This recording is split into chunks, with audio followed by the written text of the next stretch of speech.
G'day everybody, my name is Lowell and welcome to the channel. Now, I've been sitting on this reaction video for about 2 or 3 weeks and I thought, am I going to do it? No, yes, no, yes, no, yes.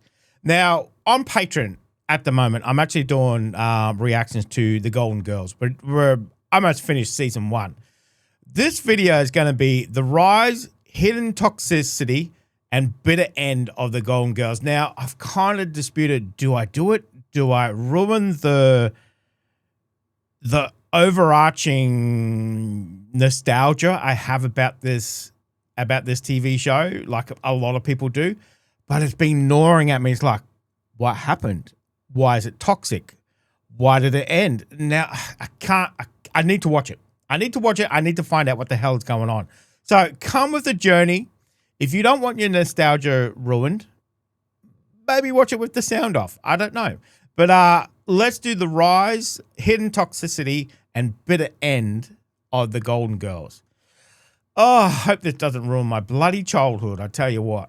It was a show born from a silly skit that became one of the most popular programs of all time. The Golden Girls was absolutely dominant in the 80s and became one of the most critically acclaimed shows in television history. But things got complicated. We're talking a feud that got absolutely toxic, a devastating illness that showrunners cleverly hid from viewers, writers pulling... I know Sophia, the actress that played Sophia, had dementia. I know that. And at the end, you know, she was using cue cards and stuff. I know that. Okay. Absolutely toxic, a devastating illness that showrunners cleverly hid from viewers, writers pulling no punches to get a laugh, even at the expense of their stars, and an ending that arrived when one of those stars decided she'd had enough.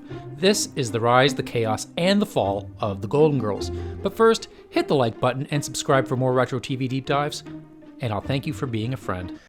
As I mentioned, the show started as a joke. In 1984, NBC held an affiliate presentation, one of those industry events where executives show off what's coming to their network. As part of the event, 2 veteran actresses, Selma Diamond and Doris Roberts, performed a comedic sketch called Miami Nice. It was a parody of Miami Vice featuring old women instead of undercover. Are you telling me Ray's mother was the original Golden Girl? Oh, come on. Come on. Nice. It was a parody of Miami Vice featuring old women instead of undercover cops. The audience absolutely lost it. NBC executive Warren Littlefield watched those laughs and saw something nobody else was seeing. A massive, completely ignored audience. Older American women. They watched television and they had money. And they were therefore an advertiser's dream. So he brought in Susan Harris, the writer behind Soap, one of the most daring comedies of the 70s.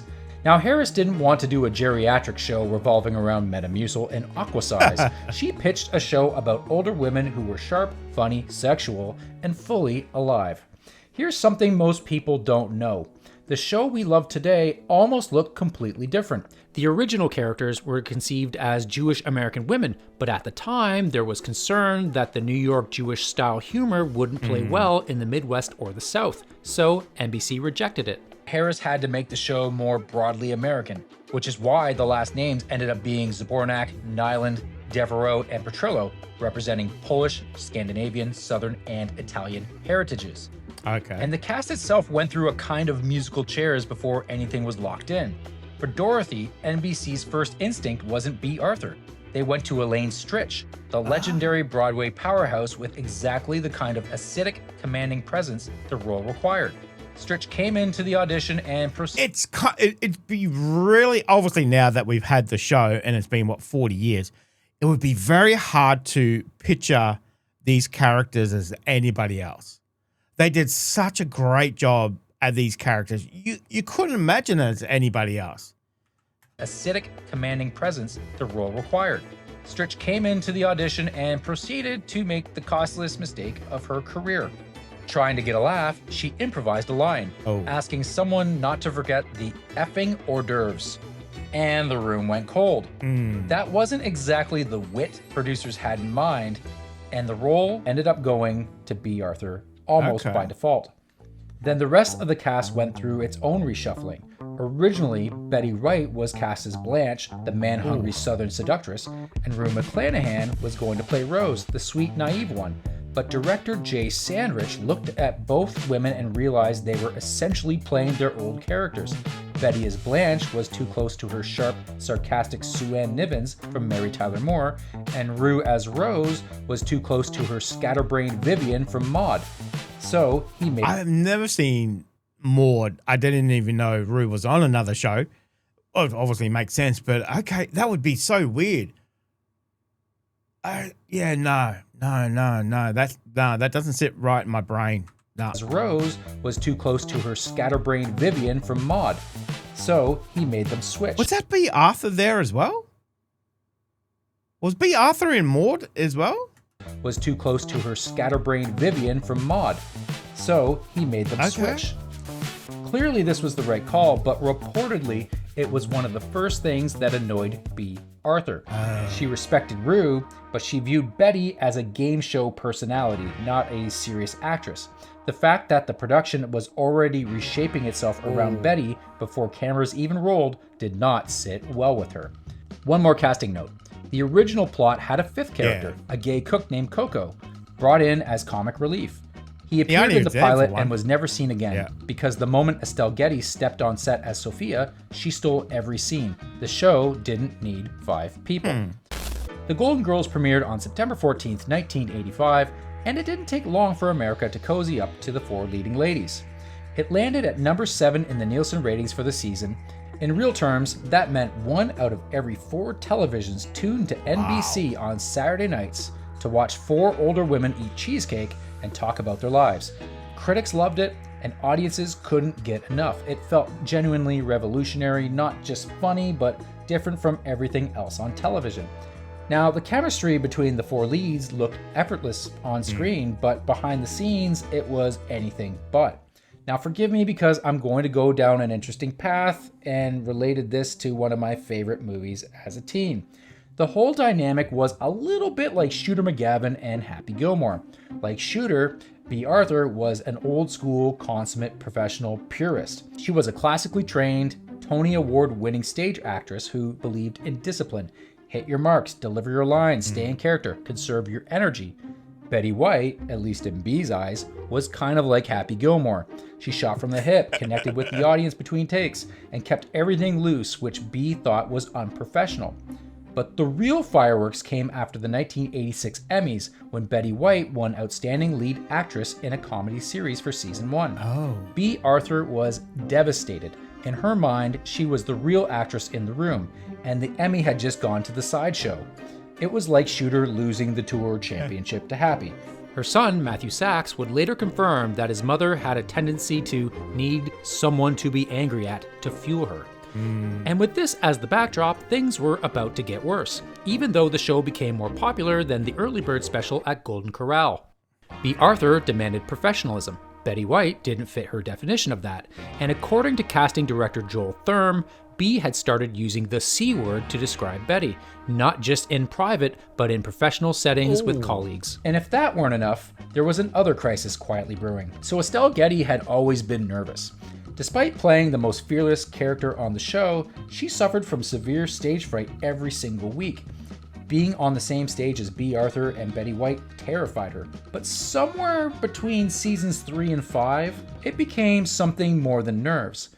Estelle began struggling to remember her lines, not occasionally, consistently. The production team scrambled to manage it. Cue cards appeared everywhere, inside open drawers, behind props, on the backs of cereal boxes in kitchen scenes, written on the hands of other actors, whatever it took. And if you go back and watch season 5 and 6 closely, you'll notice something. Sophia is often seated or standing behind a counter or positioned near a surface. That wasn't a creative choice. That was the production team giving Estelle somewhere to rest her eyes on a hidden script and concealing something more serious, the physical tremors that had started appearing. What nobody fully understood yet was that Estelle was showing the early signs of Lewy body dementia, a brutal, progressive neurological disease. Those memory lapses weren't going to get better. And this, somehow, only made the tension between B and Betty worse. B apparently viewed this as mockery dressed up as helpfulness. She became fiercely protective of Estelle, which added yet another layer to her contempt for Betty. And if that weren't enough, the writers were adding kerosene to the inferno. Throughout the series, they had found a formula audiences loved, self-deprecating humor at the expense of the cast. And there was plenty to go around. Blanche's vanity was mocked, Rose's naivete was mocked, Sophia's age was mocked, but as seasons went on, Dorothy's jokes became more and more personal. They went after her looks, her femininity, and basically her desirability as a woman. And these jokes killed every time, so the writers leaned in hard. Rue McClanahan and Betty White could laugh it off because those were jokes about their characters. But it's different when it's about your real face. Bea couldn't shake that ugly, mannish, and unlovable drumbeat for obvious reasons. She was apparently and understandably deeply hurt by it.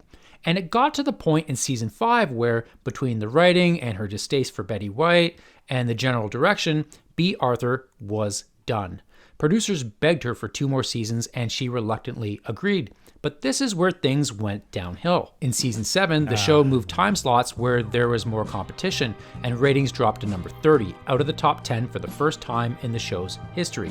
Writers leaned in hard into the Dorothy jokes, and obviously that didn't sit well with Bea, and as things went on, the set was tenser and more businesslike than ever before. Still, NBC wanted an 8th season. When they asked the 4 leads if they were up for it, Betty, Rue, and Estelle said yes. Bea, who wanted out 2 seasons earlier, said no effing way. Golden Girls was done. In the series finale, Dorothy gets married and leaves, and in the final scene, the 4 women hug each other goodbye, which, given all the backstage tension, may have been the best acting in the series. I mean, Bea didn't even attend the wrap party. Anyway, the show ended in 1992, 7 seasons, 180 glorious episodes, but Betty, Rue, and Estelle weren't done. The spin-off, The Golden Palace, premiered in 1992 on CBS with a new supporting cast that included a young Don Cheadle and Cheech Marin, brought in to try and fill the energy gap left by Bea Arthur. It landed at number 57 in the ratings, and CBS used the old clapper and turned off the lights after just 1 season. It turned out that the very tension that had been tearing the show apart was exactly what had made it great. Without the Dorothy-Rose friction generating some real heat, the whole thing felt about as empty as a pill organizer on a Sunday night. Now, the beauty of pre-internet, pre-TMZ television was that most of this stayed hidden.